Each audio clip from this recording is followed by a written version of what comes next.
तो अब शुरू करेंगे collision in combined translation and rotation.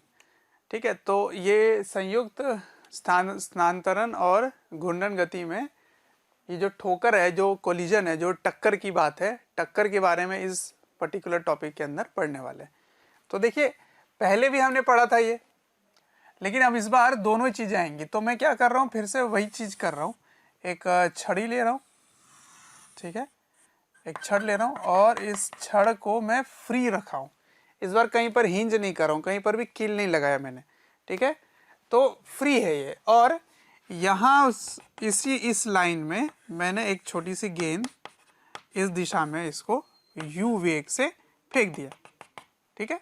दोनों का या तो मास सेम ले लीजिए या अलग अलग ले लीजिए, जो आपको सही लगे। ये m ले लेते हैं, ये कैपिटल M ले लेते हैं और इसकी लंबाई l ले लेते हैं, ठीक।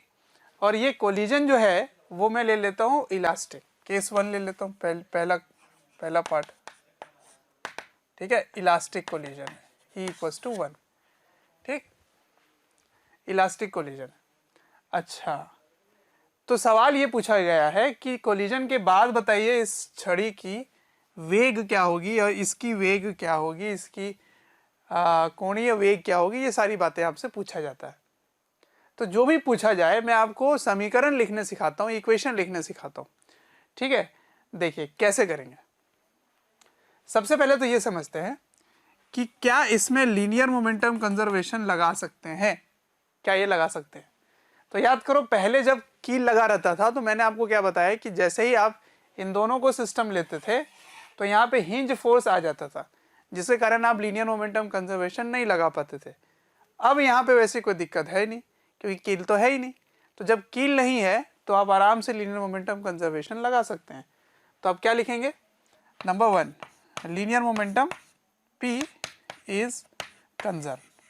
सबसे पहले क्यों, क्योंकि एज रॉड इज फ्री, ठीक है, rod is free, rod free है, ठीक है। तो यदि छड़ी यदि फ्री हो, ठीक है, फ्री हो मतलब कहीं पर हिंज नहीं है, कील नहीं है, यदि वो फ्री है तो आप आराम से यहाँ पर संवेग का संरक्षण कर सकते हैं, ठीक है। तो P कंजर्व मतलब लीनियर मोमेंटम कंजर्व रहेगा, संवेग का संरक्षण हो सकता है, संवेग का संरक्षण कर सकते हैं।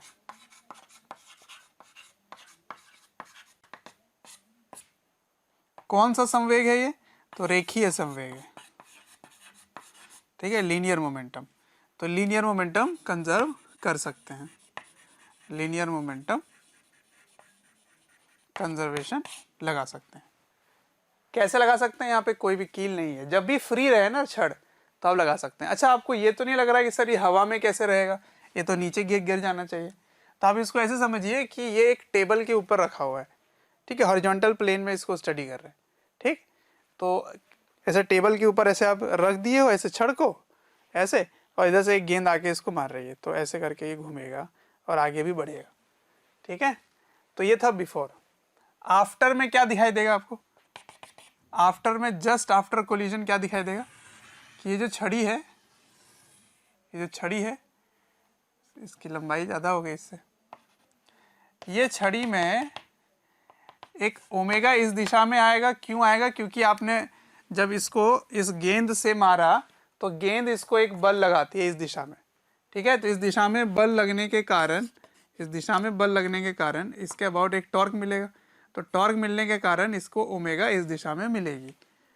एक्चुअली ओमेगा यहाँ नहीं लिखना चाहिए मुझे, ओमेगा ऐसे मिलेगी, ऐसे ऐसे मिलेगी, ठीक है ना, ऐसे इधर हिट होगा, इधर घूमेगा। और क्योंकि आपने बल इधर लगाया तो त्वरण भी इधर होगा, तो उसके कारण वेलोसिटी ऑफ रॉड भी आने वाला है, ठीक है।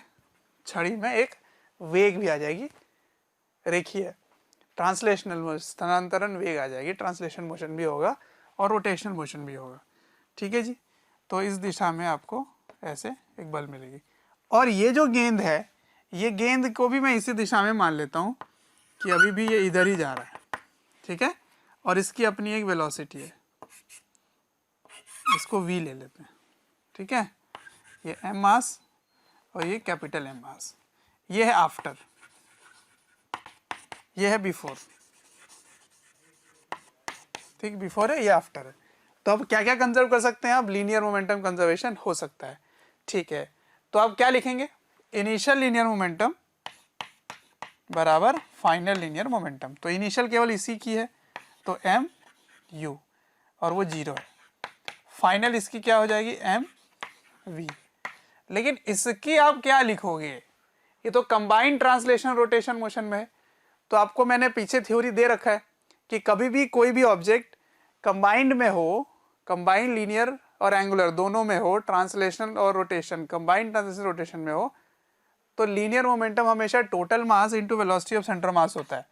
तो टोटल मास m है और वेलोसिटी ऑफ सेंटर मास क्या है, वेलोसिटी ऑफ रॉड, तो vr हो गया। तो ये हो गई पहली इक्वेशन, ठीक है। तो इसमें आपको एक दो चीजें नहीं पता, हो सकता है मास का भी रेशियो पूछ दे, तो फिर और भी इक्वेशन आप लिख सकते हैं। पहला हो गया। दूसरे पे आते हैं, दूसरा कौन सा आप और कंजर्व कर सकते हैं, और किस चीज का संरक्षण आप कर सकते हैं यहाँ पे। तो देखते हैं, यहाँ पे नेट फोर्स तो 0 था, तो क्या नेट टॉर्क भी 0 है, बिल्कुल नेट टॉर्क भी 0 है। तो अगर नेट फोर्स 0 है तो फिर तो नेट टॉर्क 0 होने के कारण आप किसी भी पॉइंट के अबाउट एंगुलर मोमेंटम कंजर्व कर सकते हैं, ठीक है। क्योंकि जब आप सिस्टम लेते हैं तो केवल यही एक फोर्स आता है, ये फोर्स आता है, इसको इधर फोर्स लग रहा है, इसको इधर फोर्स लग रहा है। तो आप किसी भी पॉइंट के अबाउट लेंगे तो दोनों का टॉर्क 0 हो जाएगा, सिस्टम में आप लेंगे तो किसी भी पॉइंट के अबाउट एंगुलर मोमेंटम भी कंजर्व कर सकते हैं। लेकिन मैं एंगुलर मोमेंटम कंजर्वेशन एक खास बिंदु के सापेक्ष संरक्षण करूंगा, एक खास पॉइंट के अबाउट एंगुलर मोमेंटम कंजर्व करूंगा। वो खासियत क्या होगी मैं आपको समझाता हूं। सबसे पहले देखिए कि एंगुलर मोमेंटम कंजर्वेशन किया जा सकता है, angular momentum conserve about any point, about any point, किसी भी पॉइंट के सापेक्ष आप कोणीय संवेग संरक्षण कर सकते हैं, ठीक है। कोणीय संवेग का संरक्षण कर सकते हैं,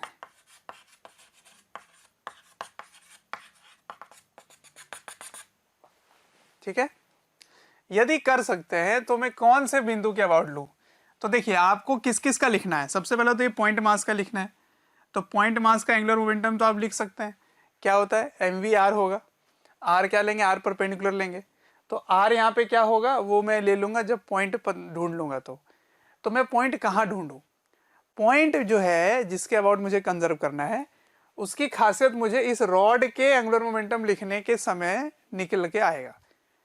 देखिए ये कंबाइंड ट्रांसलेशन रोटेशन मोशन में है, कंबाइंड में। तो यदि कंबाइंड में है तो याद कीजिए एंगुलर मोमेंटम किसी भी ए के अबाउट क्या होता है, r cross p plus I centre of mass into omega, यही होता है।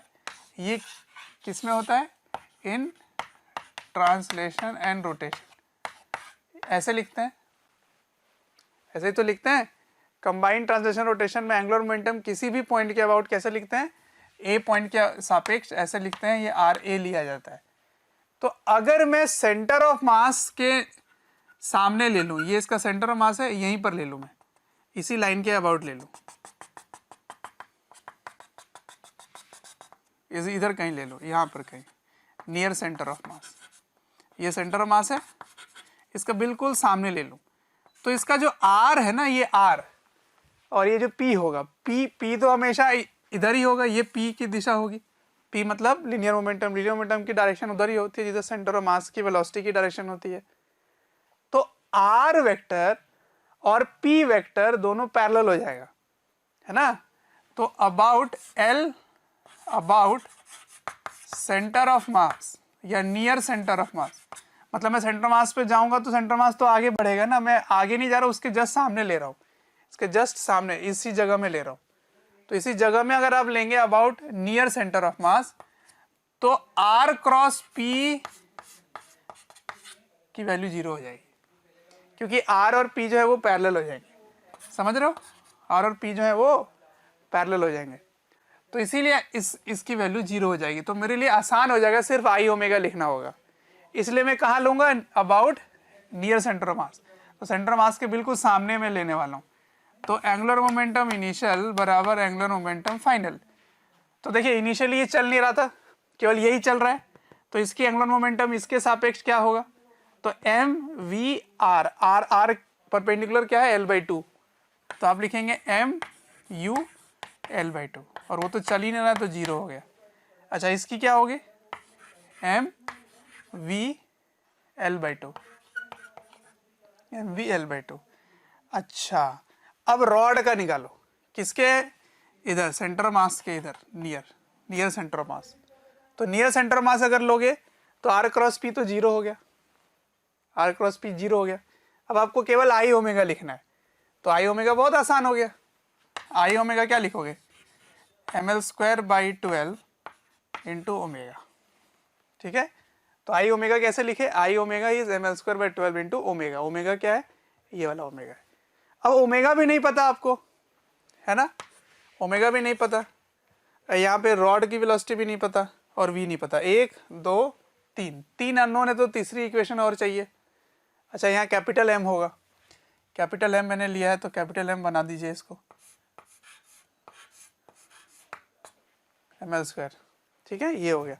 तो तीसरी इक्वेशन क्या लेंगे, यहाँ टाइप ऑफ कोलिजन लेंगे, टाइप ऑफ कोलिजन। तो तीसरी इक्वेशन आप लिखोगे टाइप ऑफ कोलिजन, तो ई किधर डिफाइन करते हैं, अलोंग लाइन ऑफ कोलिजन, किधर डिफाइन करते हैं, अलोंग लाइन ऑफ कोलिजन, मतलब समझ रहे हो, जिस लाइन में कोलिजन होगी, जिस लाइन में कोलिजन होगी उधर ही आप ई डिफाइन करेंगे। जैसे मैंने आपको 2D मोशन में सिखाया था, आपको सेंटर मास अगर याद है तो वहाँ मैंने ई लिखने सिखाया था कि जब भी लाइन ऑफ मोशन और लाइन ऑफ इम्पैक्ट पैरेलल ना हो, एक दिशा में ना हो, तब हमेशा ई को उधर ही डिफाइन करेंगे जिधर कोलिजन होगा, लाइन ऑफ इम्पैक्ट के अलोंग, ठीक। तो मैं इसी लाइन के अलोंग करूँगा, तो इसको क्या लिखते हैं, V2 minus V1 upon U1 minus U2 equals to 1। तो V2 क्या होगा, V2, तो V2 मतलब क्या है, ये 2 है ये 1 है, इसको 2 ले लेते हैं, तो इसकी वेलोसिटी क्या होगी, देखना यहाँ पे ध्यान से, तो इसकी वेलोसिटी होगी इधर, वेलोसिटी ऑफ रॉड, और ऐसे घूम रहा है ऐसे, तो ओमेगा एल, L/2, तो दोनों को जोड़ दीजिए, तो ये क्या होगा, we are plus omega L/2, ये हो गया V2, और V1 क्या होगा, ये होगा V1 माइनस V, ठीक है।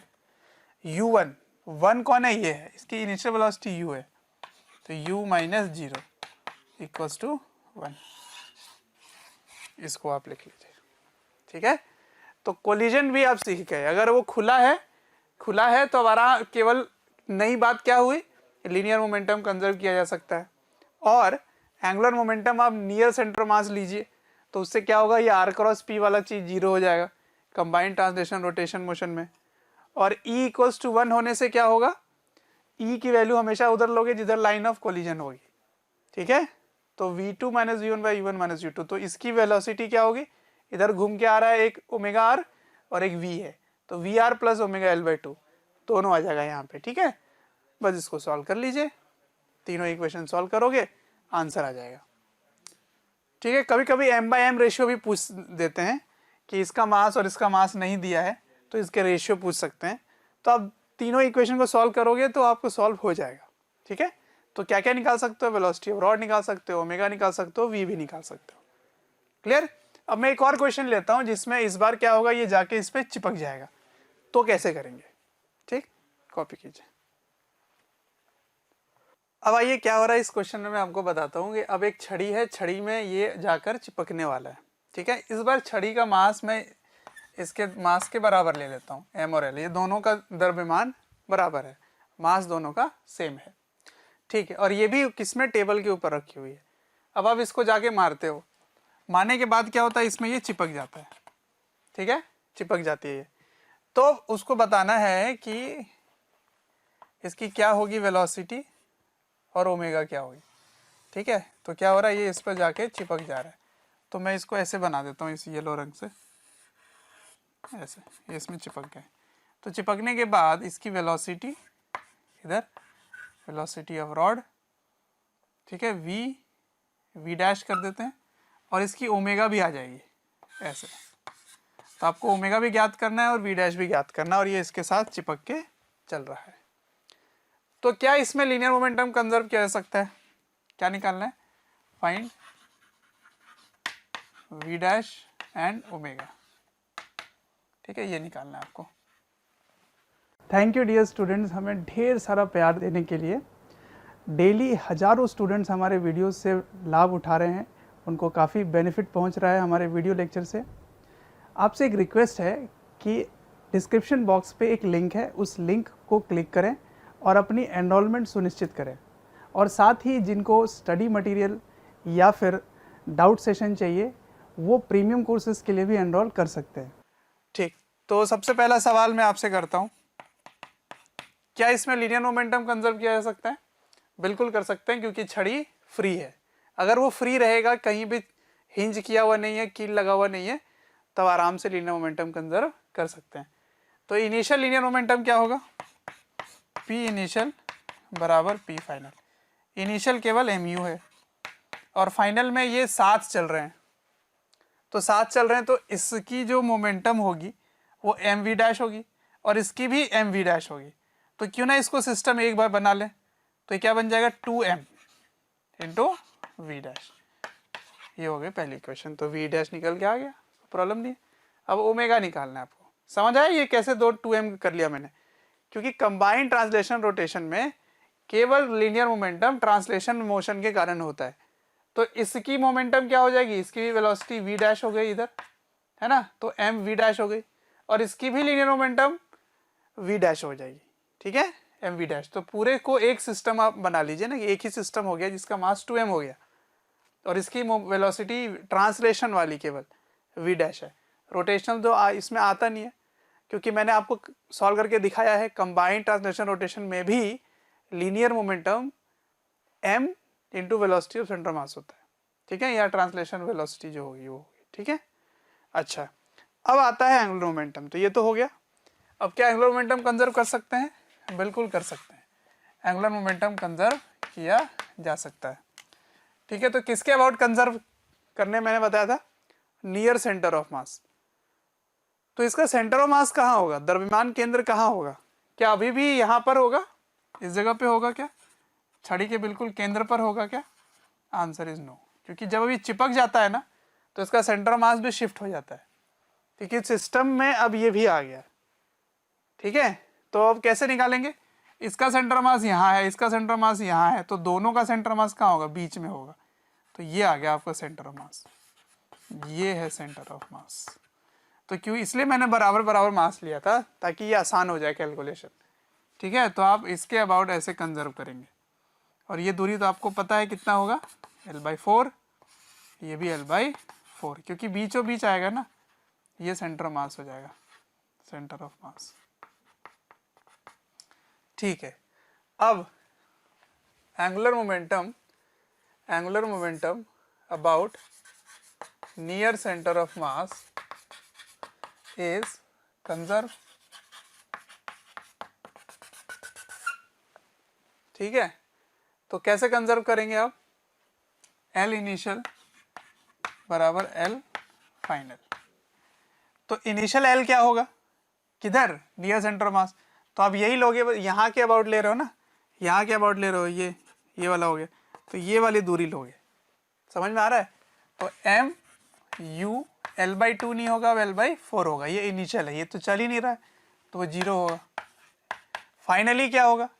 फाइनली ये एक ही सिस्टम बन चुका है, तो r क्रॉस p तो 0 हो गया, क्योंकि आप नियर सेंटर ऑफ मास ले रहे हो। r क्रॉस p 0 हो गया, केवल i ओमेगा लिखना है आपको। तो i इस सिस्टम का i निकाल लीजिए, इसके अबाउट क्या होगा ये निकाल लीजिए। तो सबसे पहले रॉड का सेंटर मास आप यहाँ, रॉड का मोमेंट ऑफ इनर्शिया आप इसके अबाउट निकालोगे, फिर इसकी मोमेंट ऑफ इनर्शिया इसके अबाउट निकालोगे। तो इसके अबाउट मोमेंट ऑफ इनर्शिया क्या होगा? इसके अबाउट मोमेंट ऑफ इनर्शिया होगा आई सेंटर ऑफ मास। तो आई सेंटर ऑफ मास क्या है, ml²/12 प्लस इसको शिफ्ट कीजिए नीचे ml/4, ये होगा। समझ आया क्या क्या मैंने पैरेलल एक्सिस थ्योरम लगा दिया। इसके अबाउट है आई ml²/12, इसको आपको पैरेलल शिफ्ट किए, पैरेलल शिफ्ट क्या होगा mr², r कितना l/4 तो ml² हो गया। ठीक है, ये हो गया इसके अबाउट आई। अब इसकी मोमेंट ऑफ इनर्शिया इसके अबाउट लिखना है, तो उसको लिखोगे m, ये भी l/4 का होल स्क्वायर। तो ये आप क्या लिखे हो, आई ऑफ रॉड, ये आप क्या लिखे हो, आई ऑफ मास, बॉल जो है बॉल का है। तो ये कंबाइंड मोमेंट ऑफ इनर्शिया हो गया, इसको आपको केवल और केवल ओमेगा से मल्टीप्लाई कर देना है। समझ रहे बात को, ओमेगा से मल्टीप्लाई कर लेना है। अच्छा ठीक है, तो बस इसको सॉल्व कर लीजिए। ये हो गई दूसरी समीकरण, ये है पहली समीकरण, दोनों को सॉल्व कर लीजिए। इससे तो v डैश आ जाएगा और इससे ओमेगा आ जाएगा। ठीक है, क्योंकि v डैश इसमें आएगा ही नहीं। क्यों नहीं आएगा, क्योंकि आप r क्रॉस p लिख रहे हो, r क्रॉस p में p वाला पार्ट तो जीरो हो गया कि वो पैरेलल हो गया r क्रॉस p, इसलिए केवल i ओमेगा रहा। और i पूरे सिस्टम को आप इसको इसके अबाउट घूमते हुए मान लिए हो, तो ये भी मोमेंट ऑफ इनर्शिया इसके अंदर आ जाएगा। तो इसके भी पार्टिकल मोमेंट ऑफ इनर्शिया के अंदर आ गई। ठीक है, आप चाहते तो इसको अलग अलग लिख सकते थे, तो mvr भी लिखते तो वो v रिप्लेस करते तो आंसर वही आता, क्योंकि ओमेगा इक्वल्स टू v/r, तो r की वैल्यू l/4 फिर लिखते, वो सब करते तो हो जाता। पर मैं वो नहीं कर रहा, मैं पूरे को एक सिस्टम बना दिया और उसको इसके अबाउट कंप्लीट ओमेगा बना दिया, क्योंकि r क्रॉस p सिस्टम का जीरो हो गया। इसको ऐसे समझ लीजिए कि एक ही है, यहाँ पर एक ही है जो ऐसे कंबाइंड ट्रांसलेशन रोटेशन मोशन कर रहा है, जिसका आप नियर सेंटर ऑफ मास के अबाउट आई लिख रहे थे, एल लिख रहे थे, यानी एंगुलर मोमेंटम लिख रहे थे। तो r क्रॉस p की वैल्यू जीरो हो गई, क्योंकि सेंटर ऑफ मास यहाँ आ गया है। तो जब सिस्टम ले लिए हो सेंटर ऑफ मास का, तो फिर तो ये भी आ गया ना, क्योंकि सेंटर ऑफ मास आप चेंज कर रहे हो, नया बना दिए सिस्टम। तो सिस्टम में क्या आया, एक रॉड और एक बॉल, दोनों आ गए। जब दोनों आ गए तो उसका नया सेंटर ऑफ मास यहाँ हो गया। तो नया सेंटर ऑफ मास यहाँ हो गया, तो आप इसके अबाउट केवल और केवल कंबाइंड ट्रांसलेशन रोटेशन मोशन का एंगुलर मोमेंटम लिख रहे हो। तो r cross p plus I centre of mass into omega, तो ये वाला पार्ट जीरो हो जाता है। और ये सिस्टम का फिर moment of inertia centre of मास के अबाउट लोगे। तो ये रॉड का सेंटर ऑफ मास यहाँ शिफ्ट किए, फिर इसका सेंटर ऑफ मास के अबाउट मोमेंट ऑफ इनर्शिया लिखे, रॉड का मोमेंट ऑफ इनर्शिया इसके अबाउट और इस गेंद का मोमेंट ऑफ इनर्शिया इसके अबाउट, और कंबाइंड क्या टोटल क्या कर दिए, आई ओमेगा कर दिए, क्योंकि सिस्टम बना दिए हो एक रॉड और एक गेंद का, जो कि घूम रहा है और आगे भी बढ़ रहा है। ठीक है, तो ये होता है कोलिजन की बात, किसमें, कंबाइंड ट्रांसलेशन रोटेशन में। अब इंपल्सिव केस भी देख लेते हैं। तो कोलिजन विद ग्राउंड में सबसे बढ़िया इंपल्सिव केस दिखेगा, जिसमें दोनों हो रहा है, घूम भी रहा है और आगे भी बढ़ रहा है। तो उसको कैसे लिखेंगे, ठीक है। अब आइए इंपल्सिव केसेस देखते हैं, जिसमें सबसे पहला एग्जांपल ले रहा हूँ स्पिनिंग ऑफ बॉल, है ना। गेंद अगर घूमता हुआ जमीन पर गिरे, तो इसके पहले वाले चैप्टर में मैंने आपको बताया था कि ये वाला पार्ट जो होता है वो स्मूथ ले लेते हैं, ग्राउंड को हम लोग घर्षण रहित ले लेते हैं, लेकिन अब इसमें फ्रिक्शन है, म्यू है, ठीक है। और यहाँ से आप एक गेंद को छोड़ते हैं, ठीक है, जिसमें ये घूमता हुआ भी है और ये नीचे भी जा रहा है, ऐसे ऐसे, ठीक है। और उसके बाद ये ऊपर उठता है, तो क्या क्या होगी ये सब आपको बताना है। तो इसमें हमने क्या सीखा था कि अगर फ्रिक्शन नहीं है तब तो इस डायरेक्शन में वेलोसिटी चेंज नहीं होती है, पर अब चेंज हो जाएगी क्योंकि फ्रिक्शन है। तो चलिए दिखाता हूं मैं आपको कि कोलिजन के जस्ट पहले ओमेगा है और कोलिजन के जस्ट पहले वेलोसिटी जो है वो v0 है, ठीक है। ओमेगा में कोई चेंज वैसे भी नहीं आने वाला है, क्योंकि mg का टॉर्क कुछ नहीं बदल पाता है। तो यहाँ की वेलोसिटी v0 ले लेते हैं, कोलिजन के जस्ट पहले, जस्ट बिफोर, ठीक है। अच्छा, अब देखिए यहाँ पे और क्या क्या फोर्सेस लग रहे हैं। यहाँ पे जैसे ही वो जाके हिट करता है, मैं यहाँ बना देता हूँ इसको चित्र, इसका चित्र यहाँ बना देता हूँ, ठीक है। यहाँ पे देखिए, जैसे ही ये इससे हिट करता है वैसे ही एक नॉर्मल रिएक्शन लगेगी ऐसे। तो ये जो नॉर्मल है ये इम्पल्सिव होगी। अब एक फ्रिक्शन भी लगेगा, फ्रिक्शन, तो फ्रिक्शन किधर लगेगा, सोचिए तो घर्षण किधर लगेगा। तो देखिए ये घूमता हुआ ये आ रहा है और घूमता हुआ ग्राउंड को इधर मार रहा हुआ, तो ग्राउंड उसको इधर पुश करेगा, है ना। ये घूमता हुआ ग्राउंड को इधर इधर वो जाना चाह रहा है, तो इसकी फिसलने की टेंडेंसी बाईं ओर है, तो फ्रिक्शन इसको किधर लगाएगा, फ्रिक्शन इसकी स्लिपिंग को रोकेगा, तो इधर लगेगा, और ये फ्रिक्शन क्या होगी, म्यू एन हो जाएगी। ठीक है, ये फ्रिक्शन हो जाएगा। ठीक, ऐसे। तो इसके कारण क्या होगा वो समझते हैं। इसके कारण एक वेलोसिटी इधर भी आ जाएगी, यही आपको नया मैं सिखाना चाह रहा था, क्योंकि यहाँ पे फोर्स है, तो फोर्स है तो एक्सेलरेशन है, एक्सेलरेशन है तो वेलोसिटी चेंज हो जाएगी, तो इधर एक वेलोसिटी आ जाएगी वी एक्स, और इस डायरेक्शन में वेलोसिटी तो ई टाइम्स वी नॉट हो जाएगी, क्योंकि ये वी नॉट से हिट कर रहा था, तो ऊपर इसकी ई टाइम्स वी नॉट हो जाएगी, अगर ई दिया है तो सवाल में ई दिया हुआ है। ठीक है, तो बताइए क्या होगी, वी एक्स क्या होगी, और ओमेगा भी अब चेंज हो जाएगा। क्यों ओमेगा चेंज होगा, क्योंकि फ्रिक्शन का टॉर्क इधर लगेगा, फ्रिक्शन का टॉर्क इधर लगेगा, तो इसकी ओमेगा भी चेंज हो जाएगी। तो अब नई ओमेगा क्या बन गई, ओमेगा बन गई। पहले ओमेगा नॉट ले लेते हैं, इसको ओमेगा नॉट ले लेते हैं। ठीक है, ओमेगा नॉट, अब इसकी एंगुलर वेलोसिटी भी चेंज हो गई। ठीक है, तो आइए इसको सॉल्व करते हैं। सॉल्व करने के समय आपको क्या क्या ध्यान देखना है कि एक तो ये फोर्स और ये फोर्स, दोनों ही फोर्सेस जो है वो इम्पल्सिव हो गए, क्योंकि फ्रिक्शन यहाँ इम्पल्सिव इसलिए है क्योंकि नॉर्मल इम्पल्सिव है, तो ये कैसा है, इम्पल्सिव है। ठीक है, आवेगीय है, ये इम्पल्सिव फ्रिक्शन है, इम्पल्सिव फ्रिक्शन, क्योंकि नॉर्मल इम्पल्सिव है, तो आपको दोनों का इम्पल्स मोमेंटम लिखना पड़ेगा। अब सुनिए, बात ऐसी है कि नॉर्मल का इम्पल्सिव लीनियर देगा केवल, पर फ्रिक्शन का इम्पल्सिव लीनियर भी होगी और एंगुलर भी होगी, तो यही आपको यहाँ पे नया चीज़ सीखना था। तो क्या लिखेंगे, सबसे पहले ये जस्ट बिफोर है, ये मैंने ग्राउंड के ऊपर दिखा रखा है, पर ये जस्ट हिट करने के जस्ट पहले है। ठीक है, तो आप इसके लिए लिखो, तो इसके लिए क्या लिखोगे, लीनियर वाला लिखोगे, लीनियर वाला, तो लीनियर वाला क्या लिखोगे, integration N D T, integration N D T, N D T, ये है माइनस और ये है प्लस, क्योंकि मैंने ऊपर को प्लस लिया है। ठीक है, तो ये फाइनल मोमेंटम, ये क्या लिखोगे, चेंज इन मोमेंटम, तो final momentum minus initial momentum, initial क्या है, माइनस एम वी नॉट, ये। ठीक है, तो क्या हो जाएगा, E times M V naught, oh sorry V naught थोड़ी होगा अब, हाँ E V naught, V not, ठीक है कोई दिक्कत नहीं है, प्लस एम वी नॉट। ठीक है, ये हो गई पहली इक्वेशन, तो E times M V not plus M V not, ये हो गया पहले वाला इक्वेशन। अब इसके कारण देखिए, इसके कारण, तो इसके कारण आप क्या लिखेंगे, integration mu N D T. ठीक है, अब देखिए इस डायरेक्शन में इनिशियल वेलोसिटी कुछ है ही नहीं, फाइनल वेलोसिटी है, तो मोमेंटम ऑफ फाइनल क्या लिखेंगे, M V X minus zero, क्योंकि इधर इस डायरेक्शन में तो कुछ है ही नहीं, तो कुछ है ही नहीं, है ना। तो ये हो गया सेकेंड इक्वेशन।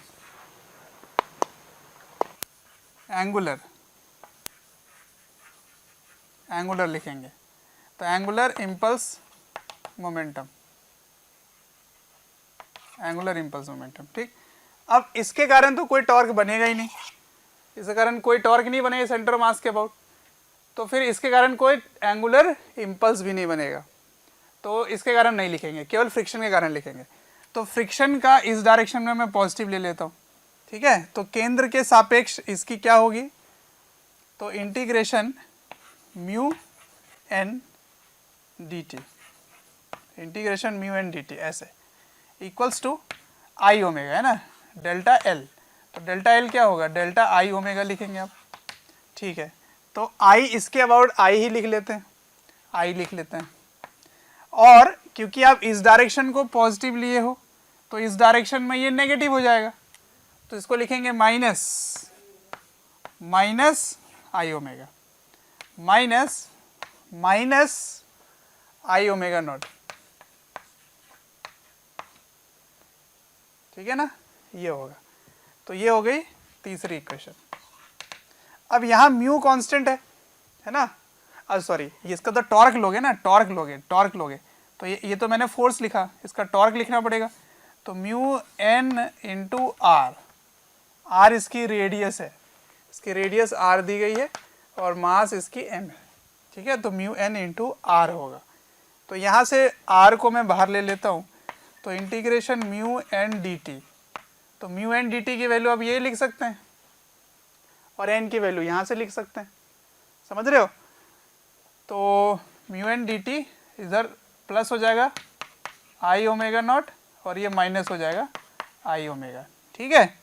अब समझिए यहाँ से एन की वैल्यू यहाँ से डाल दीजिए, तो एन की वैल्यू यहाँ से डालेंगे तो क्या आ जाएगा, ये पूरा का पूरा चीज़ यहाँ लिख सकते हैं आप।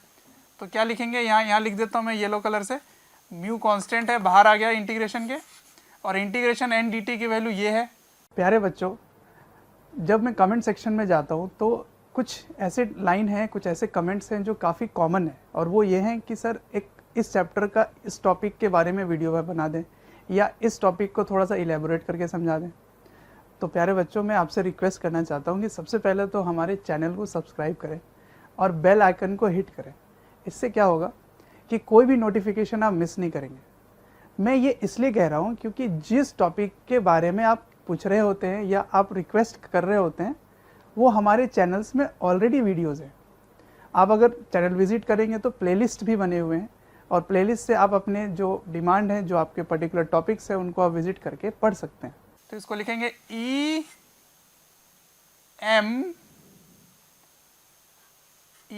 M V not plus M V not equals to M V X, ठीक है। तो एम एम एम एम काट लीजिए, एम एम एम काट लीजिए, इसको यहाँ पे डाल दीजिए। तो क्या आएगा देखिए ध्यान से, R integration N D T, integration R बाहर है और इसकी वैल्यू क्या है, म्यू एन डी टी की वैल्यू ये है, सही है। तो म्यू एन डी टी की वैल्यू आप एम वी एक्स लिख सकते हैं यहाँ पे। तो पहली इक्वेशन तो आप यहाँ से सॉल्व करके वी एक्स निकाल लेंगे, ये सॉल्व किए और वी एक्स निकल गया, इससे डन है। वी एक्स कैसे क्या लिखोगे, V X is equals to यहाँ से आप क्या लिखेंगे, mu e plus 1 into V not, ये लिखेंगे mu e plus 1 into V not, common ले लिया, ये आ गया आंसर, ठीक है। अच्छा, अब integration of mu N D T is M V X, ठीक है। तो यहाँ पे आप लिख देंगे M V X into R. तो यहाँ से आप ओमेगा भी निकाल सकेंगे फिर। तो ओमेगा की वैल्यू क्या होगी, इसको इधर ले जाओ, इसको उधर ले जाओ, तो I omega equals to I V naught minus R integration N D T, integration D T M V naught से, तो आ जाएगा एम वी एक्स आर। समझ आ रहा है मैं क्या कर रहा हूँ, मैं इसकी वैल्यू यहाँ से लिख रहा हूँ, यहाँ से यहाँ लिख रहा हूँ, इसको मैं इधर ले आया और इसको उधर ले गया, ठीक है। तो ओमेगा की वैल्यू क्या लिखोगे, ओमेगा बराबर I omega naught minus M V X की वैल्यू यहाँ से लिख देंगे इंटू आर बाई आई, ये हो गया, ठीक है। तो ओमेगा भी इसमें चेंज हो जाएगा और इधर एक लीनियर, इस डायरेक्शन में भी एक वेलोसिटी आ जाएगी। तो इस डायरेक्शन में वेलोसिटी ये होता है mu e plus 1 into V not, ठीक है। ये एक जनरल रिजल्ट है, आप इसको याद भी रख सकते हो, अगर कर सकते हो तो ठीक है, अदरवाइज बहुत बड़ी इक्वेशन नहीं है, आराम से कर सकते हैं। इसी क्वेश्चन को थोड़ा कॉम्प्लिकेटेड बना सकते हैं, ये 1D था, इसको 2D अगर बना दिया जाए, एक एंगल में बना दिया जाए, मतलब मैं ऐसे करके गेंद को फेंकूँ तो ये ऐसे चला जाएगा, ऐसे गेंद है, ठीक है। तो किसी थीटा में आ रहा है सपोज, तो ये फाई में जाएगा इधर सपोज, तो ये सब आपको ज्ञात करना है, क्या होगा पता करो, ठीक है। आइए सॉल्व करते हैं। अच्छा बच्चों, मैंने अभी एक चीज़ गौर किया यहाँ पर, यहाँ एक छोटा सा ब्रैकेट का मिस्टेक हो गया, ये ब्रैकेट ठीक कर लेना। देखो मैंने यहाँ पे म्यू कॉमन लिया हुआ था ना, तो म्यू यहाँ पे कॉमन है, तो वी नॉट को कॉमन लोगे तो म्यू भी बाहर रहेगा, E+1 अंदर रहेगा, है ना। तो ये ब्रैकेट यहाँ से आप हटा दीजिए ऐसे, और इधर यहाँ ब्रैकेट लगेगा, ठीक है। आप समझ ही रहे होगे ये बात। तो म्यू वी नॉट को एक साथ लिख सकते हैं आप, ठीक है।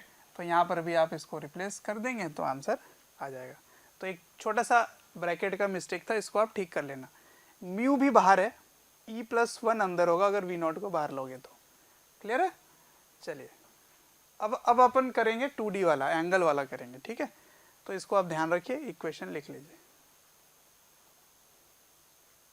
अब देखिए केस 2 पे आते हैं, जिस पर अब जो गेंद है वो यहाँ आप फेंक रहे हो। थोड़ा सा मैं दूर दिखा रहा हूँ क्योंकि यहाँ पे चिपक के दिखाना थोड़ा मुश्किल पड़ेगा। ये दिखा रहा हूँ ऐसे, ठीक है। तो ये ऐसे आ रहा है u वेलोसिटी से, ओके, ऐसे, और यहाँ से थीटा एंगल बना रहा है, ठीक। और ये इधर चला जाता है। तो ऐसा मैंने आपको सेंटर ऑफ मास वाले चैप्टर में, द्रव्यमान केंद्र वाला जो चैप्टर है उसमें मैंने आपको कराया था ऐसा, ठीक। अब अंतर ये है कि अब इस पर फ्रिक्शन है। इसका फ्रिक्शन कितना है? म्यू, फ्रिक्शन कोएफिशिएंट म्यू है, घर्षण गुणांक म्यू है, ठीक है। तो अब फ्रिक्शन नहीं है, मतलब फ्रिक्शन है, स्मूथ नहीं है, चिकना नहीं है। तो यदि चिकना सतह होता था तो हम क्या करते थे, इस दिशा में जो वेग होता है उसकी घटक बराबर होती है ना। जो इधर था बाद में भी इधर ही होगा, पर अब ऐसा नहीं है। देखते क्या होगा। तो देखिए ये u वेग से है, तो इसके दो घटक होंगे, दो कंपोनेंट्स होंगे। क्या क्या होगा? एक इधर होगा और एक इधर होगा, ठीक है। देखिए ये थीटा है तो ये थीटा होगा, तो इधर क्या हो जाएगा u cos थीटा, और इधर क्या हो जाएगा u sin थीटा, ये हो जाएगा, ठीक है। अब कोलिजन के बाद ये इधर जाने लगेगा। मैं देखिए ये यहीं पर ही है, यहाँ पर मैं थोड़ा दूर दिखा रहा हूँ। और ये भी जो मैं यहाँ पे चित्र बनाने वाला हूँ, जो डायग्राम बनाने वाला हूँ, ये भी इसी जगह ही है, पर मैं थोड़ा दूर दिखा रहा हूँ, ठीक है। अच्छा, तो इसके भी वेलोसिटी इधर होने वाले हैं, पर इसके मैं दो घटक ले लेता हूँ, दो कंपोनेंट ले लेता हूँ। एक कंपोनेंट इधर y और एक इधर x, तो इसको मैं vx लिख देता हूँ, ठीक है। ये vx है और ये vy है। तो vy मुझे पता है। अगर इसके कोएफिशिएंट ऑफ रेस्टिट्यूशन e है, e दिया है और म्यू दिया है, तो इधर क्या होगा? e u cos थीटा, क्योंकि यहाँ पे u cos थीटा है तो इधर e u cos थीटा हो जाएगा, ठीक है ना। ये अब बदल जाएगा, vx u sin थीटा नहीं रहेगा, अब ये बदल जाएगा, कुछ और हो जाएगा। कारण यहाँ पे घर्षण है, फ्रिक्शन है, ठीक है। अच्छा, अब सुनिए, तो मैं इसकी यहाँ पे डायग्राम बना रहा हूँ क्योंकि मुझे ये पता करना है कि अगर फ्रिक्शन है तो वो किधर है, किधर लगेगा, इसको समझते हैं। तो देखिए ये क्योंकि घूम नहीं रहा था, ये घूम नहीं रहा है, ये बिल्कुल सीधा जा रहा है ऐसे, इसके केवल ट्रांसलेशन मोशन है, रोटेशन मोशन नहीं है, ठीक है। तो अगर इस तरह जा रहा है तो इसकी वेलोसिटी किधर है? आगे की ओर, इसकी वेलोसिटी आगे की ओर है। तो फ्रिक्शन किधर लगेगा? फ्रिक्शन हमेशा रिलेटिव वेलोसिटी को अपोज करता है, जिधर स्लिपिंग होगी उसको अपोज करेगा। तो इस ग्राउंड को देखोगे तो ये तो चलने वाला नहीं है, ग्राउंड तो फिक्स रहेगा। अब ग्राउंड के सापेक्ष इसको देखोगे तो ये गेंद आगे जा रही होगी, मतलब मैं केवल x डायरेक्शन की बात कर रहा हूँ, x डायरेक्शन की। तो x डायरेक्शन में वेलोसिटी आगे है, इसके ऑपोजिट लगेगा, ठीक है। तो फ्रिक्शन कहाँ लगेगा? यहाँ लगेगा। और ये कैसी फ्रिक्शन होगी? तो काइनेटिक फ्रिक्शन होगी, क्योंकि ये वेलोसिटी जो है वो मूव कर रहा है, इसको ये रोक नहीं पाएगी है, तो ये फ्रिक्शन लगेगी, काइनेटिक, ठीक है। तो इसको कितना लिखोगे? Mu N. अच्छा, अभी इसमें एन लगेगा ऊपर ऐसे, ठीक है, एन। तो mg में नहीं दिखा रहा हूं क्योंकि ये इम्पल्सिव हैं, दोनों इम्पल्सिव हैं, आवेगीय हैं। तो जब इम्पल्सिव होते हैं वही मैं दिखाता हूँ इम्पल्स मोमेंटम डायग्राम में। mg में नहीं दिखा रहा क्योंकि mg नॉन इम्पल्सिव है, ठीक है। अच्छा, तो ये दोनों हो गए। अब सुनो, ये फ्रिक्शन क्या कर रहा है? इसके वेग को परिवर्तित कर रहा है। अब इसके केंद्र के सापेक्ष इस बल का आघूर्ण अगर देखोगे, बल आघूर्ण, तो इस घर्षण का इस केंद्र के सापेक्ष, इस सेंटर के अबाउट, इस फोर्स का एक टॉर्क होगा, नॉर्मल का टॉर्क नहीं होगा पर फ्रिक्शन का टॉर्क जरूर होगा, ठीक है। तो फ्रिक्शन का टॉर्क उसको घुमाएगा, तो अब ये घूर्णन गति भी यहाँ पे दिख जाएगी। तो हमने क्या सीखा कि अगर फ्रिक्शन रहता है तो पहले तो इसकी हॉरिजॉन्टल कंपोनेंट जो वेलोसिटी की वो चेंज हो जाती है, और साथ ही साथ वो घूमने वाला भी उसके साथ आ जाता है, ओमेगा भी आ जाता है, ठीक है। तो इसमें ओमेगा भी आ जाएगा, यूं ऐसे, ये ऐसे घूम रहा है, ऐसे ओमेगा आ जाएगा, समझ में आया। तो ये चीज़ तो आपको पता चल गया है। अब आपको Vx और ओमेगा निकालना है, ठीक। क्या निकालना है? फाइंड वेलोसिटी x कंपोनेंट का एंड ओमेगा, ये निकालना है, ठीक है, ये निकालना है। आइए करते हैं साथ साथ। तो सबसे पहले क्या लिखेंगे? x डायरेक्शन में क्या लिखेंगे? इम्पल्स मोमेंटम, लीनियर वाला, लीनियर, ठीक है। तो आप क्या लिखेंगे लीनियर में? इंटीग्रेशन एफ एक्स डायरेक्शन में D T equals to change in momentum X direction में, यही लिखने वाला हूँ, ठीक है। अच्छा, तो एक्स दिशा में कौन सा बल लग रहा है? केवल फ्रिक्शन लग रहा है, और तो कोई बल है ही नहीं। तो फ्रिक्शन का क्या लिखोगे यहाँ पे?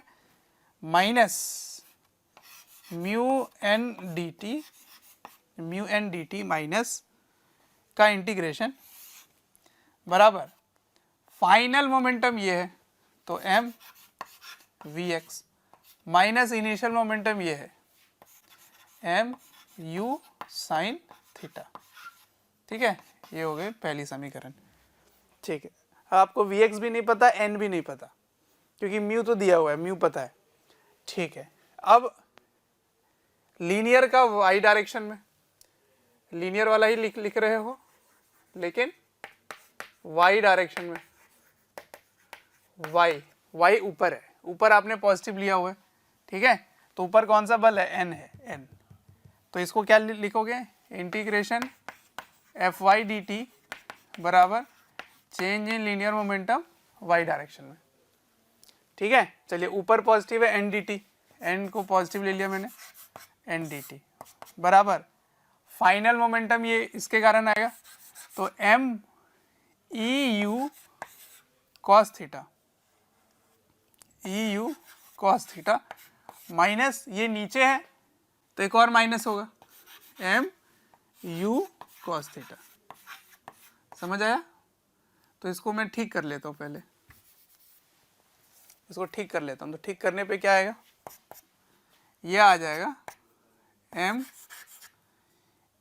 ई U cos theta plus M U cos theta, ठीक है। तो यहाँ से क्या क्या कॉमन ले सकते हैं? एम यू कॉस थीटा को कॉमन ले सकते हैं, M U cos theta, M U cos theta को कॉमन लिए तो यहाँ आ जाएगा ई प्लस वन, ठीक है। तो ये हो गई दूसरी समीकरण, दूसरी equation, integration N D T. तो एन डी टी की वैल्यू यहाँ डाल दोगे, माइनस को उधर ले जाओगे तो इसका साइन चेंज हो जाएगा, तो सॉल्व कर लेंगे तो आ जाएगा आंसर, ठीक है। तो माइनस को उधर भेज दीजिए तो क्या आ जाएगा? म्यू बाहर है, इंटीग्रेशन एन डी टी बराबर एम कॉमन ले लीजिए, यू साइन थीटा, अब इसमें माइनस आ जाएगा, माइनस वी एक्स, ठीक है। तो एन डी टी की वैल्यू यहाँ डाल दीजिए, इसमें एम और एम कैंसिल हो जाएगा, तो आप क्या निकाल सकेंगे? वी एक्स निकाल सकेंगे। तो वी एक्स आ गया, यहाँ पे कोई दिक्कत नहीं है। अब ओमेगा कैसे निकालेंगे? ओमेगा, तो ओमेगा के लिए आपको एंगुलर लिखना पड़ेगा, ये लीनियर मैंने लिखा था, अब आपको एंगुलर लिखना पड़ेगा। तो एंगुलर आइए लिखते हैं, एंगुलर। तो एंगुलर का क्या लिखेंगे? एंगुलर का लिखेंगे इंटीग्रेशन टाउ डी टी बराबर चेंज इन एंगुलर मोमेंटम, ऐसे लिखेंगे, ठीक है। अब इसमें आप साफ देख रहे हैं कि इसमें दो दो हैं, क्या क्या हैं? इसमें ट्रांसलेशन भी है और रोटेशनल भी है। तो कोई भी ऐसी वस्तु जिसमें ट्रांसलेशन और रोटेशन दोनों हो तो उसके एंगुलर मोमेंटम कैसे लिखते हैं? उसके एंगुलर मोमेंटम लिखते हैं R cross P plus I centre of mass into omega. ये मैंने आपको बताया है। क्या लिखते हैं? एंगुलर मोमेंटम किसी भी बॉडी का आर क्रॉस पी, और ये पी क्या होगा, सिस्टम का लीनियर एंगुलर मोमेंटम, और I centre of mass into omega, ये होता है। ठीक है, ऐसे। तो क्योंकि आप इसके सेंटर के अबाउट ही ले रहे हो, तो सेंटर के अबाउट लोगे तो आर क्रॉस पी वाला पार्ट जीरो हो जाएगा, तो केवल आई ओमेगा रह जाएगा। ठीक है, तो सेंटर के अबाउट जब आप लेते हैं तो एन का टॉर्क जीरो हो गया, पर इसका टॉर्क रह जाएगा।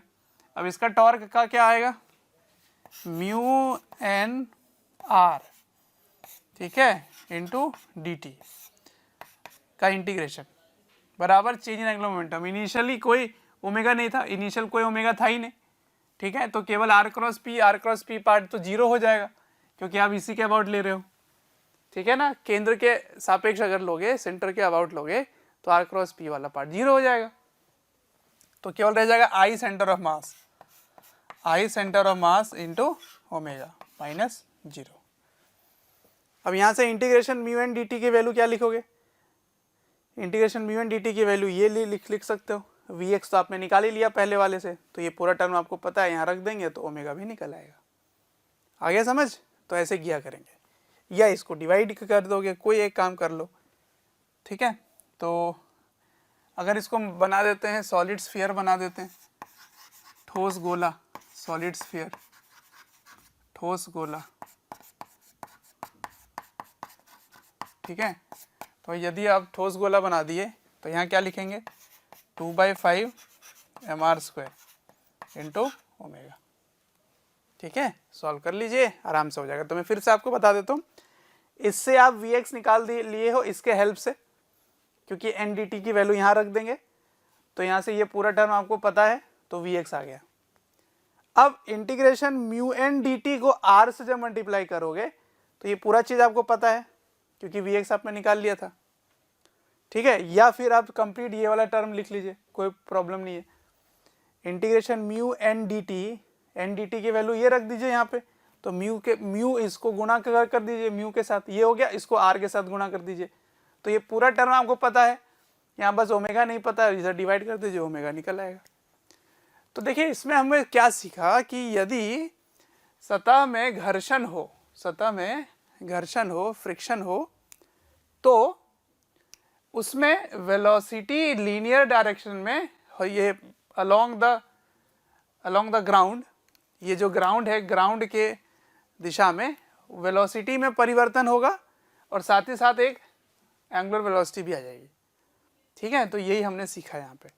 ठीक, तो स्टूडेंट्स, रोलिंग के कंबाइंड ट्रांसलेशन रोटेशन के इतने ही का कंसेप्ट है। अब टॉपलिंग रहता है और इंस्टेंटेनियस एक्सेसिव रोटेशन रहता है। ठीक है, तो ये दोनों चीज़ें हम आगे करने वाले हैं। तो आइए बच्चों, अब नया टॉपिक शुरू करते हैं, जो है टॉपलिंग, यानी कि लुढ़कना। टॉपलिंग को आप ऐसे समझ सकते हो कि कोई भी वस्तु को आप अगर धक्का लगा रहे हो या बाहर से कोई बल लग रहा है, तो वो पलट सकता है बजाय स्लिप हुए। ठीक, जैसे आपने खुद में ऐसे इमेजिन किया होगा, आपने देखा होगा ये कि अगर एक बड़ी सी ऐसे लंबी सी एक कोई वस्तु है, और इस वस्तु में अगर आप ऐसे बल लगाते हैं, तो ये आगे बढ़ने के बजाय ये ऐसे लुढ़क जाता है ना, ऐसा हो जाता है। कभी आपने देखा होगा, ऐसे टेढ़ा हो जाता है और ये ऐसे करके नीचे गिर जाता है। इसी को कहते हैं टॉपलिंग, जो पलट जाता है उसको टॉपलिंग बोलते हैं। ठीक है, तो उसके बारे में हम समझेंगे कि उसकी क्या यहाँ पे मैकेनिक्स है, उसमें फिजिक्स क्या है, क्या भौतिकी इन्वॉल्व है उसमें, वो सब सीखेंगे। ठीक, तो उसको सीखने से पहले आपको एक नॉर्मल रिएक्शन समझना पड़ेगा कि कहाँ लगता है। नॉर्मल रिएक्शन समझ रहे हैं, जो कांटेक्ट फोर्स होता है, जो स्पर्श होने के कारण जो बल पैदा होता है, वो नॉर्मल रिएक्शन की बात कर रहा हूँ मैं। तो जैसे यहाँ एक वस्तु है, ऐसे बड़ी सी एक ऑब्जेक्ट है, और इस पर m मास है। ठीक है, m मास है, तो आपको ये चीज तो पता चल गया है कि mg कहाँ लगता है। mg हमेशा सेंटर ऑफ मास पे लगता है, द्रव्यमान केंद्र में लगता है mg, ये mg। ठीक, पर नॉर्मल कहाँ लगेगा, क्या नॉर्मल बाईं ओर लगेगा, दाईं ओर लगेगा, कहाँ लगना चाहिए? तो चलिए मैं इमेजिन कर लेता हूँ, ये थोड़ा सा मैं इधर ले चलता हूँ, क्योंकि देखिए यहाँ पे कांटेक्ट है, पूरे में कांटेक्ट बना हुआ है, ये पूरे में कॉन्टैक्ट है, तो नॉर्मल कहाँ लेंगे, किस जगह लेंगे नॉर्मल? क्या यहाँ लेंगे, यहाँ लेंगे, यहाँ लेंगे, यहाँ लेंगे, या इसको एक पॉइंट मास बना दिए तो नॉर्मल बिल्कुल सेंटर ऑफ मास पे लेंगे? कहाँ लेंगे? तो चलिए मैं कह रहा हूँ सेंटर ऑफ मास पे ही लेंगे। लेकिन अगर आप गलती से इसको लेफ्ट की ओर मान लेते, बाईं ओर मान लेते, यहाँ पे नॉर्मल मान लेते, तो आप देखिए इस द्रव्यमान केंद्र के सापेक्ष टॉर्क देखिएगा। तो इसकी जो टॉर्क है ये सेंटर ऑफ मास के अबाउट mg का टॉर्क 0 है, लेकिन नॉर्मल का टॉर्क 0 नहीं है। देखो तो इसका मतलब ये ऐसे पलट जाना चाहिए, पर ये पलट नहीं रहा है, पलटी नहीं मार रहा है, ये पलट नहीं रहा है। इसका मतलब ये यहाँ से नॉर्मल नहीं जाएगा, यहाँ से नहीं जाएगा। अब इसको मैं थोड़ी दाईं ओर लेके चलता हूँ, दाईं ओर लेके चलते हैं। तो जब दाईं ओर लेके चलेंगे तो यहाँ से भी वही बात होगी, इधर से भी टॉर्क अगर आएगा तो ये इसको इस ओर पलटना चाहेगा, पर ये घूम नहीं रहा है। इसका मतलब नॉर्मल यहाँ से भी नहीं जाएगा। तो 100% नॉर्मल को कहाँ से जाना पड़ेगा? उसको यहाँ से ही जाना पड़ेगा। कहाँ से? बिल्कुल सेंटर ऑफ मास से, ताकि टॉर्क बैलेंस रहे, है ना, बल आघूर्ण शून्य हो जाए। तो ठीक है, ये नॉर्मल बिल्कुल यहाँ से जाएगा। लेकिन कभी कभी ऐसी सिचुएशन हो सकती है जिसमें नॉर्मल रिएक्शन शिफ्ट हो जाता है। जैसे मैंने यहाँ पे एक एग्जांपल ले लिया, ये वाला केस। यहाँ पर देखिए ध्यान से, मैं ऊपर से बल लगा रहा हूँ, ऐसे ऊपर से एक फोर्स लगा रहा हूँ, ऊपर से ऐसे दबा रहा हूँ, ठीक। अब देखते हैं इस पर कि इस पे नॉर्मल रिएक्शन में चेंज आएगा या नहीं, देखते हैं। तो देखो mg तो सेंटर मास से ही लगेगा, इस पे कोई दो राय नहीं है, यहीं पर ही लगने वाला है mg। और नॉर्मल किधर लगेगा? तो मैं अब क्योंकि यहाँ भी सीखा कि सेंटर ऑफ मास पे लगता है, तो मैंने ऐसे इमेजिन कर लिया कि नॉर्मल यहाँ से ही जाएगा, इमेजिन कर लिया। अब अगर आप इसके अबाउट, सेंटर ऑफ मास के अबाउट टॉर्क देखें, तो ये फोर्स का टॉर्क आ रहा है जो इसको इस दिशा में घुमाएगा, मतलब ये ऐसे पलट जाएगा, ऐसे ही उठ जाएगा। पर मैं देख पा रहा हूं कि जब मैंने बल लगाया, ऐसे हल्का सा ऐसे बल लगाया, तो वो नहीं पलट रहा था, ऐसा हमने देखा। इसका मतलब ये है कि कोई ऐसा फोर्स है जो इसको पलटने से रोक रहा है, ठीक। और वो फोर्स कौन सा फोर्स है वो देखते हैं। तो देखिए, अगर mg तो चेंज नहीं होने वाला, अगर नॉर्मल यहीं से एक्ट करेगा तो फिर ये बैलेंस नहीं हो रहा है टॉर्क। इसका मतलब नॉर्मल शिफ्ट करेगा, इसका मतलब नॉर्मल या तो बाएं या दाईं ओर कहीं ना कहीं जाएगा, जरूर जाएगा, ठीक। तो आइए इसको मैं इधर की ओर ले चलता हूं, इधर ले चलता हूं पहले, ऐसे इधर। तो ये तो हो गया गलत, यहां नहीं होगा। अब अगर इसके ये देखूं मैं सेंटर ऑफ मास के अबाउट, तो इसके अबाउट टॉर्क जो है वो एंटी क्लॉकवाइज है फोर्स का, और नॉर्मल का भी टॉर्क सेंटर ऑफ मास के अबाउट देखो तो वो भी एंटी क्लॉकवाइज आ गया। फिर तो ये उसको और हेल्प कर रहा है पलटने में। इसका मतलब ये भी नहीं होगा, ये भी गलत हो गया, ठीक। तो अब सेंटर ऑफ मास से किधर ले जाना सही रहेगा? तो इधर जाएगा, ताकि इसके टॉर्क को बैलेंस कर सके, ताकि वो पलटे ना। तो ये इस दिशा में ये टॉर्क दे रहा है, इसका मतलब इस दिशा में टॉर्क चाहिए, तो उसके लिए नॉर्मल को इधर की ओर शिफ्ट होना पड़ेगा। अब देखिए इसके अबाउट नॉर्मल का टॉर्क इधर आ गया, ऐसे आ गया, है ना।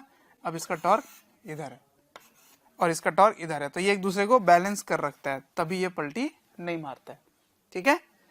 लेकिन इसकी भी एक लिमिटेशन है। इसकी नॉर्मल मैक्सिमम कहाँ तक आ सकती है? यहाँ तक ही आ सकती है, इसके इधर नहीं जा सकती है। इसका मतलब एक लिमिटेशन होगा जिसके बियॉन्ड ये पलट जाएगा, ठीक है ना। तो अगर आप फोर्स का मान और बढ़ाते जाइए तो नॉर्मल और इधर शिफ्ट होगा, और इधर शिफ्ट होगा, और इधर शिफ्ट होगा, होते होते एक समय ये यहाँ आ जाएगा। तो उसको मैं समझाता हूँ, लेकिन इस उदाहरण से समझाता हूँ। एग्जाम्पल नंबर 1 है। बच्चों, अगर हमारे वीडियोस आपको पसंद आते हैं, आपको हमारी जो मेहनत है वो आपको अच्छी लगती है, तो आप हमारे वीडियोस को ज़रूर लाइक करें और शेयर करें। शेयर इसलिए मैं करने बोल रहा हूँ क्योंकि आपके शेयर करने से ज़रूरतमंद बच्चों तक ये वीडियोस पहुँच सकता है, जिनको एक पर्टिकुलर टॉपिक काफ़ी वीक लग रहा है, या एक ऐसा चैप्टर है जिसके बारे में एक पर्टिकुलर टॉपिक उनको अच्छे से पढ़ना है, तो उन तक पहुँच सकता है ये। अंत में मैं आपसे यही कहना चाहूँगा कि आपके स्नेह, अफेक्शन, प्यार देखकर हमारी पूरी मोशन की टीम काफ़ी मोटिवेटेड है आपको क्वालिटी कंटेंट देने के लिए। वो ऐसे समझाता हूं, देखिए ऐसे, ठीक है। अब मैं फोर्स को इधर लगा रहा हूं, यहां पे ऐसे लगा रहा हूं, एफ फोर्स ऐसे लगा रहा हूं, ठीक है, ऐसे लगा रहा हूं। और यहां पे फ्रिक्शन भी है, रफ है ये, ठीक है, रफ है, इसकी कोएफिशिएंट ऑफ फ्रिक्शन म्यू ले लेता हूं। तो मैं क्या देख रहा हूं, मैंने जैसे फोर्स लगाया ये आगे नहीं बढ़ा, आगे नहीं बढ़ा, लेकिन साथ ही साथ ये पलटा भी नहीं है, ये नहीं पलट रहा है। पर अगर मैं सेंटर ऑफ मास के सापेक्ष देखूं, सेंटर ऑफ मास के अबाउट देखूं, तो यहां पर mg लग रहा है, ठीक है। और नॉर्मल जो है वो भी अगर यहीं से पास होता, अगर यदि यहां से पास हो, तो फिर इसके अबाउट आप देखोगे तो इसका एक टॉर्क आता है जो इधर उसको घुमा देगा, पर ऐसा नहीं हो रहा है, इसका मतलब नॉर्मल यहां से पास नहीं करेगा, ठीक। अगर आप इस फोर्स को और बढ़ाते जाएं तो फिर इसको बैलेंस करने के लिए एक टॉर्क चाहिए, ठीक है। तो वो नॉर्मल का फोर्स इस डायरेक्शन में कहीं ना कहीं आएगा, इधर कहीं आएगा, ठीक है, यहां पर कहीं इधर आएगा। अब देखो इसके अबाउट इसका टॉर्क इस दिशा में हो रहा है, और एफ का टॉर्क इसके अबाउट देखोगे तो इस दिशा में हो रहा है, तो ये दोनों एक दूसरे को बैलेंस कर लेता है। अब मैं यहां कुछ न्यूमेरिकल बना देता हूं, कुछ कंसेप्ट बना लेता हूं, ठीक। ये डिस्टेंस ले लेते हैं y, ठीक है, और ये वाला डिस्टेंस ले लेते हैं, ये डिस्टेंस ले लेते हैं 2h या 2l ले लेते हैं, ठीक है। और कोएफिशिएंट ऑफ फ्रिक्शन म्यू है। तो देखिए और कौन कौन से फोर्स लगेगा, देखो फ्रिक्शन भी लगेगा, मैं पहले फ्रिक्शन दिखाने भूल गया, पर फ्रिक्शन भी लगेगा, ये आप समझ सकते हैं, क्योंकि आप इधर फोर्स लगाएंगे तो फ्रिक्शन इस दिशा में लगेगी, और वो इधर इसी जगह लगता है, ऐसे लगता है, इस सतह में लगता है। पर आप इसके अबाउट अगर लेंगे, ठीक है, इसके अबाउट लेंगे, तो फिर फ्रिक्शन का भी टॉर्क आएगा जो इसी दिशा में आ रहा है, और फोर्स का भी टॉर्क इसी दिशा में आ रहा है, सेम डायरेक्शन में। इसका मतलब नॉर्मल को और चाहिए जो इसको बैलेंस कराएगा, ठीक। तो फ्रिक्शन का भी टॉर्क आएगा, ऑल्दो यहाँ पे इसके अबाउट लोगे तो, पर क्योंकि ये सिस्टम चल नहीं रहा, ये नहीं चल रहा, इसका मतलब मैं किसी भी पॉइंट के अबाउट टॉर्क ले सकता हूं। तो मैक्सिमम कितना आप कर सकते हो, कितना मैक्सिमम कर सकते हो कि ये टॉपल ना करे, ये लुढ़के ना, कितना आप फोर्स लगा सकते हो, या कब तक लगा सकते हो, जब तक ये नॉर्मल शिफ्ट होते होते होते होते होते होते यहां पहुंच जाए, तब तक आप फोर्स लगा सकते हैं, सही है। तो नॉर्मल मैक्सिमम कहां तक जा सकता है, यहां तक जा सकता है, ऐसे, ये नॉर्मल हो गया, ठीक है, ये मैक्सिमम हो गया। और फ्रिक्शन यहाँ पे मैक्सिमम क्या होता है, लिमिटिंग होता है, तो उसके बारे में बाद में चर्चा कर लेंगे। तो नॉर्मल यहां तक आ गया, तो मैं इसके अबाउट देखूंगा तो इसी के अबाउट ये ऐसे लुढ़केगा, ऐसे अगर घूमेगा भी तो इसके अबाउट घूमेगा। इसका मतलब नॉर्मल यहां से उठना शुरू हुआ, ऐसे शुरू हुआ, होते होते होते होते नॉर्मल यहां आ गया, क्योंकि आप इधर से बल लगाएंगे तो ये इसी के अबाउट ये घूम सकता है, ठीक है। अच्छा, अब ये फोर्स है, इस फोर्स का इसके अबाउट टॉर्क क्या होगा, इसके बाद टॉर्क होगा Fy। तो टॉर्क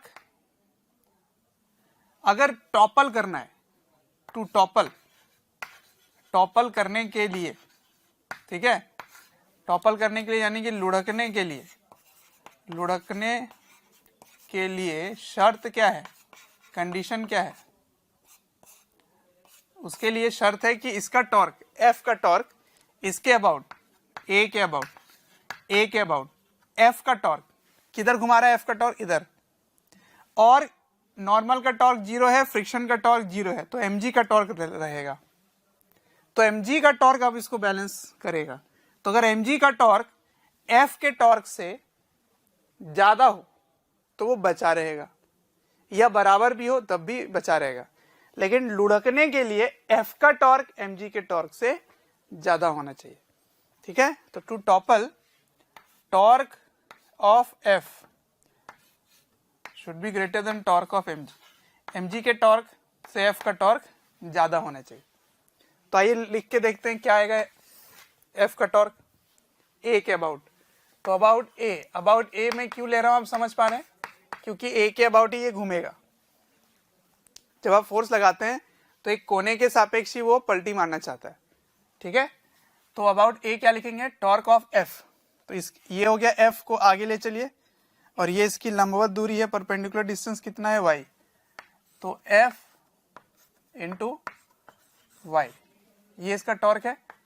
ये ज्यादा होना चाहिए किससे, mg के टॉर्क से, तो mg इंटू ये वाला डिस्टेंस कितना है l, ठीक है, mg इंटू एल, इधर का टॉर्क जो है, ठीक। अब सुनो, तो इसकी मिनिमम फोर्स कितनी होनी चाहिए, मिनिमम फोर्स होनी चाहिए mg l बाय वाई, इतनी कम से कम तो बल होनी ही चाहिए, ठीक है, टॉपल करने के लिए, ठीक है, कम से कम इतना बल चाहिए।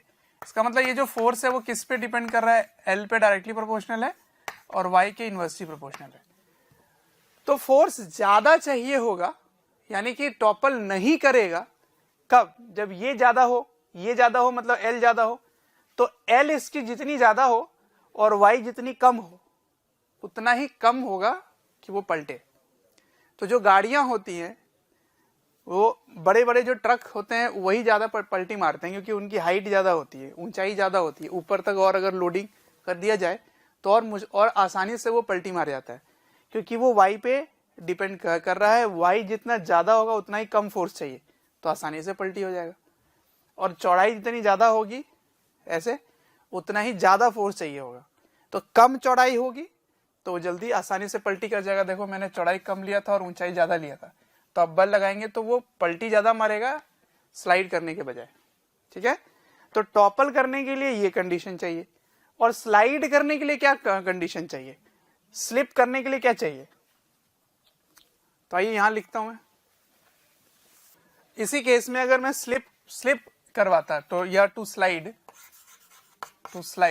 करना है मुझे, ठीक है। तो स्लाइड करने के लिए इसका फोर्स इससे तो ज्यादा होना चाहिए, तो F should be greater then F limiting.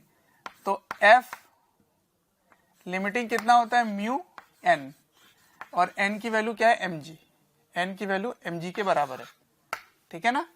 तो मिनिमम फोर्स कितना चाहिए बच्चों, मिनिमम फोर्स चाहिए म्यू mg, इसको खींचने के लिए, इसको स्लाइड करने के लिए, टू स्लाइड। तो अगर म्यू mg पहले मिल जाएगा तो पहले वो स्लाइड हो जाएगी, और अगर F mg L by Y पहले मिल जाएगा तो वो टॉपल पहले का कर जाएगा। तो कभी कभी सवाल आता है कि टॉपलिंग पहले होगी कि स्लाइडिंग पहले होगी, तो उसका आंसर आपको इसकी वैल्यू निकाल के रख लेना और इसकी वैल्यू निकाल के रख लेना, फिर देखना कि फोर्स किसके बीच में पहले आया, पहले कौन सा फोर्स मिल पा रहा है, ठीक है। तो जिसकी कंडीशन पहले मिलेगी वो पहले होगा।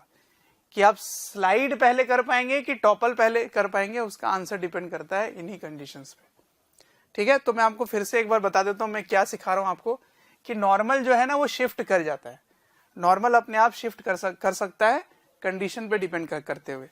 तो अगर उसको इक्विलिब्रियम अचीव करना है, तो इक्विलिब्रियम अचीव कराने के लिए नॉर्मल को चाहे जिधर स्लिप होना पड़े वो स्लिप हो सकता है, वो बाएं दाएं कहीं भी जा सकता है वो, ठीक है। तो इस कंडीशन में नॉर्मल यहां तक गया, लेकिन मैक्सिमम यहां तक ही जा सकता है, इसके इधर नहीं जा सकता। तो टॉपल होने से रोकने के लिए नॉर्मल यहां तक ही जाएगा, और इसमें देखा जाए तो नॉर्मल को बाईं ओर आना होगा, क्योंकि टॉपलिंग से रोकना है। इस फोर्स का टॉर्क यही बैलेंस कर पाएगा, ठीक है। तो ऐसे सोचते हैं, क्योंकि इक्विलिब्रियम है दोनों में, इसमें भी, तो आप किसी के भी सापेक्ष में टॉर्क ले सकते हैं। मैंने आपको बता रखा है पहले भी कि अगर इक्विलिब्रियम हो तो टॉर्क किसी के अबाउट आप लोगे सेम आएगा।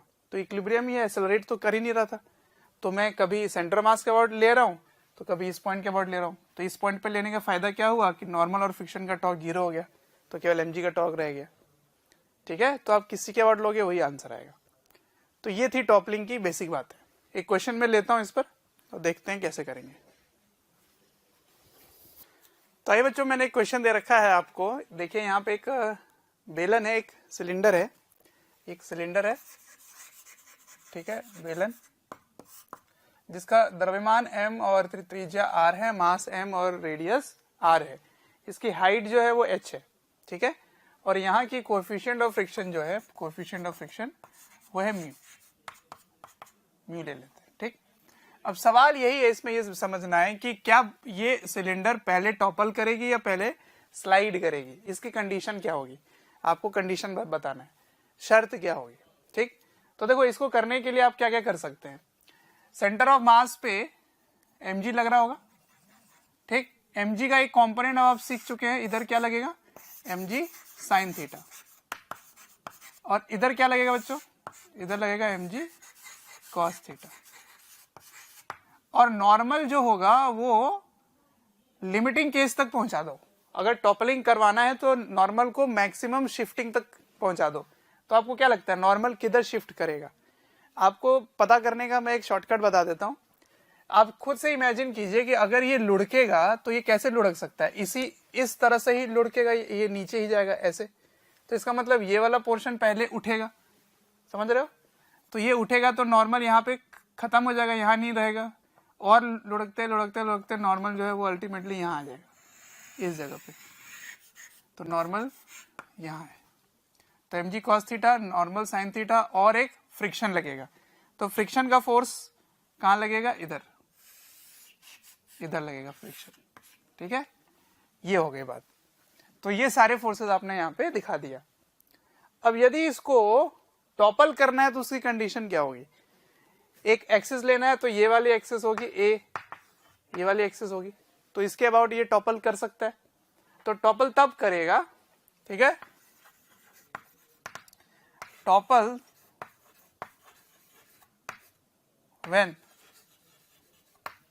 when torque about A, torque about A, तो ए के अबाउट अगर टॉर्क लोगे तो नॉर्मल का टॉर्क जीरो, फ्रिक्शन का टॉर्क भी जीरो हो गया, क्योंकि ए के अबाउट आप ले रहे हो। तो ए के अबाउट नॉर्मल का भी टॉर्क जीरो, फ्रिक्शन का भी टॉर्क जीरो, तो mg साइन थीटा का टॉर्क रहेगा इस दिशा में, और mg कॉस थीटा का टॉर्क रहेगा इस दिशा में, है ना। तो ये इसको घड़ी के विपरीत दिशा में एंटी क्लॉकवाइज टॉर्क देगा, और ये क्लॉकवाइज टॉर्क देगा घड़ी के डायरेक्शन में। तो अगर ये दोनों एक दूसरे को कैंसिल आउट कर देते हैं तब तक तो ठीक है, पर अगर टॉपलिंग होगी इसका मतलब mg साइन थीटा का टॉर्क ज्यादा होगा mg कॉस थीटा से। ठीक है, तो mg साइन थीटा का torque about A mg sine theta का अगर ये ज्यादा हो जाए torque about A mg cos theta का, इससे अगर ज्यादा हो जाए तो ये टॉपल कर जाएगा।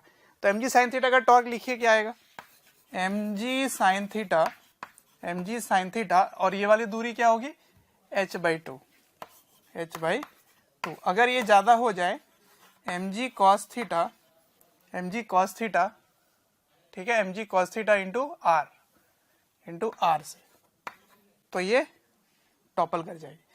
यहां से mg काट दीजिए, साइन और कॉस डिवाइड होके क्या बन जाएगा टेन थीटा, है ना, साइन कॉस डिवाइड होके टेन थीटा हो जाएगा, और टेन थीटा और ये चला जाएगा इधर, तो 2r/h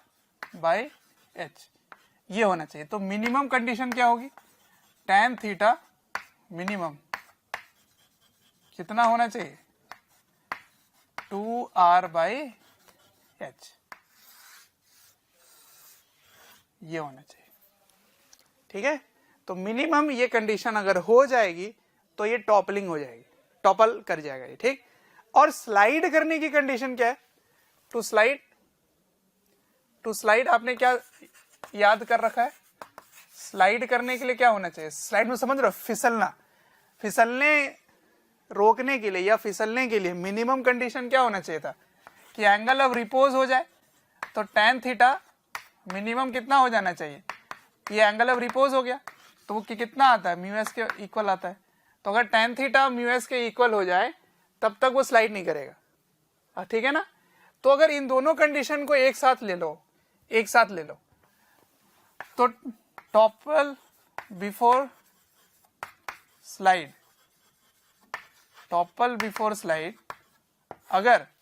अगर tan थीटा मतलब μs की वैल्यू ग्रेटर हो 2r/h से, तो पहले कंडीशन किसकी मिल जाएगी, पहले टॉपलिंग की कंडीशन मिल जाएगी, तो पहले वो लुढ़क जाएगा, स्लाइड नहीं करेगा। ठीक है, तो मतलब रेडियस और h दोनों पे डिपेंड कर रहा है इसका लुढ़कना, समझ रहे हो। तो जितनी कम होगी ये उतनी ही आसानी से हो जाएगा। और यहां देखिए tan थीटा की वैल्यू μs होना चाहिए, तो स्लाइड करने के लिए इतना होना चाहिए, और स्लाइडिंग को रोकने के लिए क्या होना चाहिए कि एंगल ऑफ रिपोज से छोटा एंगल हो।